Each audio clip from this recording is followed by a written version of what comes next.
Hey there, my friend. My name is Christina Rafano from NursingSOS.com, and in this video today, we are walking through the nursing interventions that you might do for a patient with diabetic ketoacidosis, or DKA for short.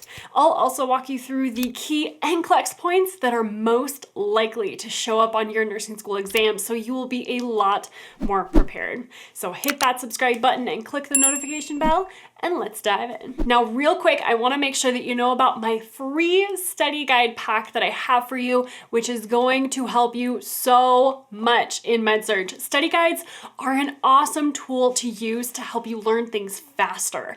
And I have a whole pack of 10 of them that I want to send to you. I will put the link to these down below in the description, so be sure to check that out after you watch this video. Now, DKA occurs when there is not enough insulin in the body, and insulin is required to help move glucose into the cells. I like to think of insulin as a key that unlocks the body cells and lets glucose in. So when you think of insulin, think of it as a key. Glucose is the cell's best source of energy, but in diabetes, the pancreas isn't making insulin anymore, or the cells are resistant to it. So without insulin, the cells can't get any glucose. And because the cells don't have insulin, they start converting fat into energy instead. And this fat breakdown leads to ketones building up in the blood, which are acids. So here's how I like to think about this. Without the insulin key, right, the body uses fat and the ketones. So both insulin and fats are keys, but insulin is definitely better than fat and the ketones, and you'll see why in a minute. But that's just a nice memory trick to help you remember that. Now, if you want a breakdown of the pathophysiology of DKA, definitely check out this video here. Okay, so there are a few nursing interventions you'll need to focus on in a patient with DKA. Let's walk through them. The first one is fluid treatment, and I know IV fluids can be so confusing. So we'll also walk through the critical thinking behind it all for you to make it easier to understand. And of course, you will also be way more prepared for your nursing school exams, right? Because critical thinking is everything. Your exams are all about critical thinking.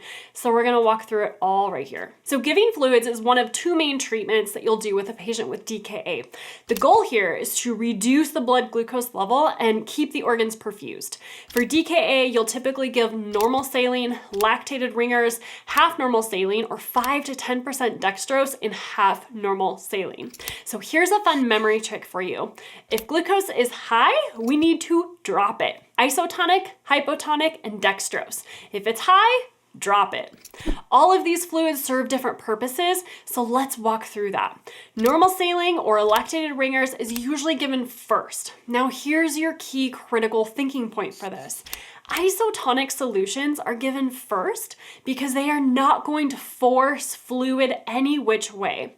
Those solutions are going to stay inside the blood vessels, which is where we want them. And then half normal saline may be used after normal saline or lactated ringers in order to hydrate the cells, because half normal saline will push some fluid inside the cells rather than just staying outside the cells like normal saline or lactated ringers do. You may also give 5 to 10% dextrose in half normal saline as the blood glucose level starts to drop to around 250 to 300 milligrams per deciliter. Now, this can be confusing. Why would we give glucose when we're trying to drop the patient's blood glucose level?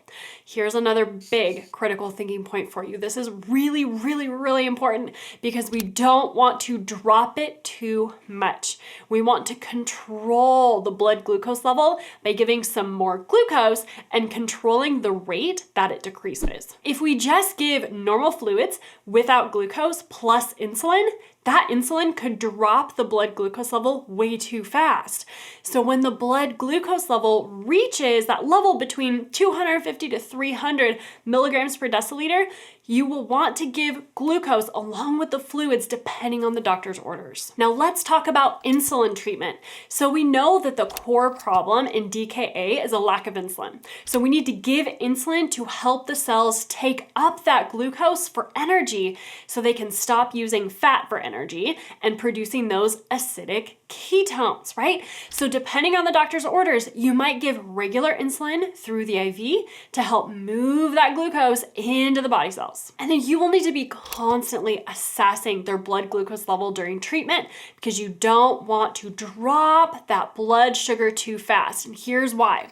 This is really important. The body is always wanting to be in balance. So if you drop the blood glucose level too fast, the water in the body will try to rebalance itself and move from the intracellular fluid, the ICF, to the extracellular fluid called the ECF. And if this happens too fast, fluid will move into the cerebral spinal fluid to try to maintain that balance. And this can lead to swelling in the brain. This is called cerebral edema and can cause increased intracranial pressure. Big problem. This is bad news. Increased intracranial pressure is a medical emergency. So look for changes in their level of consciousness, headache, increased blood pressure, decrease in heart rate, widening pulse pressure, and irregular respirations. This is super dangerous and causes even more of a medical emergency here. So it's really important that you always assess your patient and be very careful when giving insulin and fluid treatment. I have a whole video series plus a whole study guide on increased intracranial pressure for you inside the NursingSOS membership community. And I'll put the link to that down below if you are interested. And of course, you will need to continually assess your patient by checking their intake and output, their urine ketones, their weight, and monitoring their respirations. You'll assess their IV, assess their fluid and their fluid status, make sure the correct fluids are infusing like they should be, make sure to check their blood glucose levels, their urine ketones, their ABG values, and their potassium and their sodium levels. You will also consistently assess their mental status to clue you in on any increased intracranial pressure. Now, the key thing to know about med surg in nursing school is that it is not about memorizing things, right? Your exams, they're gonna focus so heavily on critical thinking and how well you apply what you know to an exam question. So in this next video, I am walking you through the pathophysiology of DKA so that you'll be able to critically think about it better on your nursing exams. And if you like this video, hit that like button, write love in the comments below because that is what we do around here, my friend.